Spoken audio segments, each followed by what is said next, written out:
Welcome back to Jain academy. देखिए, warn means होता है चेतावनी देना। वार्न का सेकंड फॉर्म होता है वार्नड, थर्ड फॉर्म भी होता है वार्नड। आईएनजी फॉर्म बनाएंगे तो वार्निंग हो जाएगा, सिमिलर फॉर्म बनाएंगे तो वार्न्स हो जाएगा। वार्न मीन्स होता है चेतावनी देना। ये एक वर्ड मीनिंग है, लेकिन आम तौर पे जब भी कुछ ऐसी एपिडेमिक या पैंडेमिक या कोई ऐसी घटना होने वाली होती है जहाँ पर लोगों को चेतावनी देना ज़रूरी होता है, तो आप अक्सर सुनेंगे या टीचर्स बच्चों के लिए या गवर्नमेंट पब्लिक के लिए या पुलिस पब्लिक के लिए या हर एक किसी भी सिचुएशन में सीनियर अपने जूनियर को वार्न करता है कुछ चीज़ों के लिए। तो ये बहुत एक यूज़फुल वर्ड है जो हमें सेंटेंस में बनाना आना चाहिए। लेकिन मैं जो आपको आज इस लेसन में देने वाला हूँ वो है पैसिव में, कि आपको चेतावनी दी जाती है।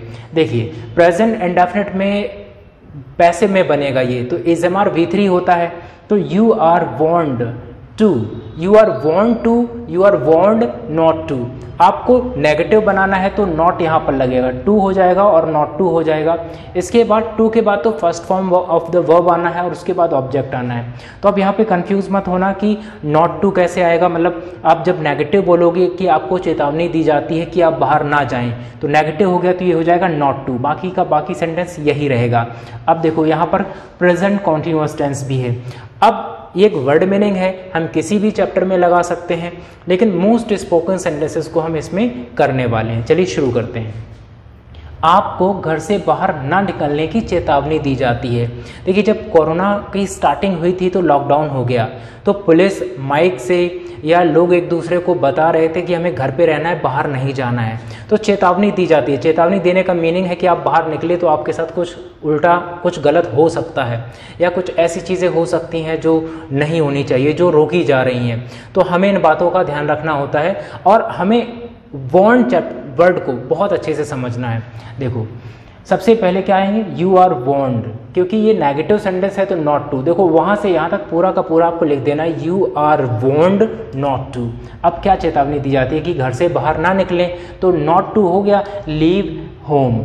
लीव योर होम भी हो सकता है कि आप अपने घर से बाहर ना निकलें, तो you are warned not to leave home.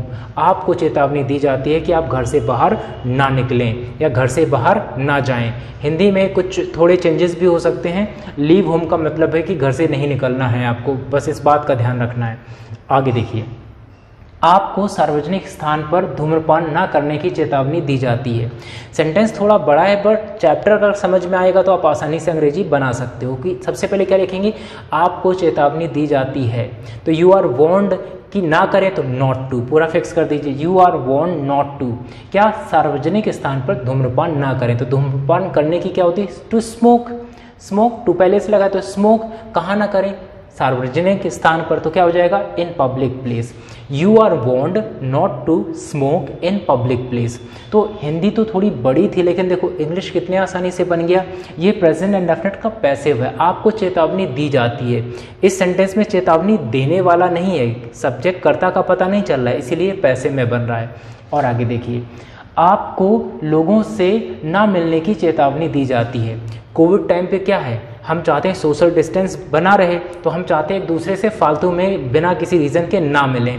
तो हमें सबसे पहले क्या करना है, you are warned not to. अब लोगों से ना मिले तो meet people, you are warned not to meet people. तो आप समझिए कॉन्सेप्ट को और सिर्फ देखिए वर्ड मीनिंग लगाइए और वो सेंस पूरा लगा दीजिए जो आप ट्रांसलेशन में देना चाहते हैं।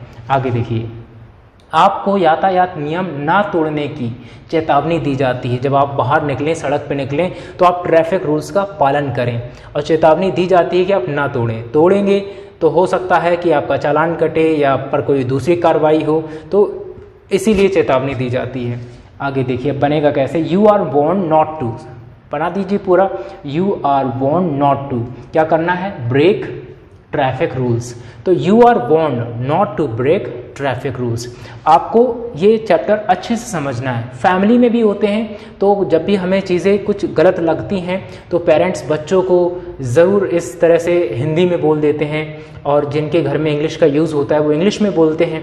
तो इन चैप्टर्स का आना ज़रूरी है क्योंकि बेसिक है और रेगुलर है। आमतौर पे जब हमें फ्रेंड्स में भी होता है, हम कोई हमारा बैग बार बार छुए, हम नहीं चाहते हैं कि वो बैग छुए हमारा, हम चाहते हैं कि हमारा बैग सेफ रहे, प्राइवेट रहे, तो हम बोल देते हैं कि आपको चेतावनी दी जाती है दोबारा बैग ना छुएं। इस तरह से सेंटेंसेस को बनाना होता है। आपको चेतावनी दी जाती है कि मेरी अनुमति के बिना मेरे लैपटॉप को ना छुएं। तो ऐसी बहुत सारी चीज़ें होती हैं जहाँ पर आप चाहते हो कि लोग छूने से पहले आपसे पूछ लें कि वो चीज़ आप छू सकते हैं या नहीं। तो you are warned not to touch my laptop without my permission. तो you are warned not to touch my laptop without my permission. तो लैपटॉप की जगह पर वो कोई भी चीज़ हो सकती है। पूरा का पूरा सेंटेंस आप बना लेंगे, बस आपको laptop, my bag, right, my things, my books, आपकी जो भी चीज़ें होंगी आप यूज़ कर सकते हो। इस तरह से हमें ढेर सारे अच्छे अच्छे सेंटेंस बनाने होते हैं।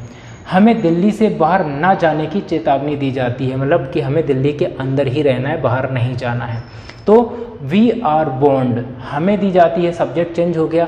हाँ, चेतावनी हम जिसे भी दे रहे हैं, आपको चेतावनी दी जाती है यू आर वॉर्न्ड, उसे चेतावनी दी जाती है ही इज़ वॉर्न्ड, लड़की है तो शी इज़ वॉर्न्ड, कोई नाम के साथ करना है राम इज़ वॉर्न्ड, राम को चेतावनी दी जाती है।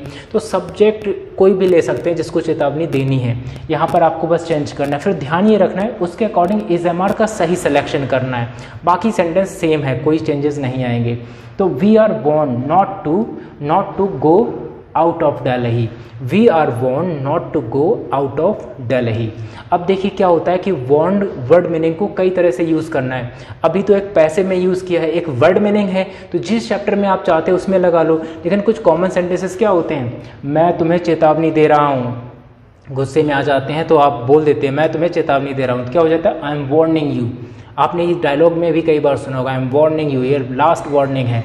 सरकार लोगों को चेतावनी दे रही है, तो गवर्नमेंट दे रही थी, past sorry, government was warning people, government was warning people, और दे रही है होता तो गवर्नमेंट इज वार्निंग पीपल। तो हमें बस टेंस का ध्यान रखना है कि किस चैप्टर में हमने वार्निंग का यूज़ किया है।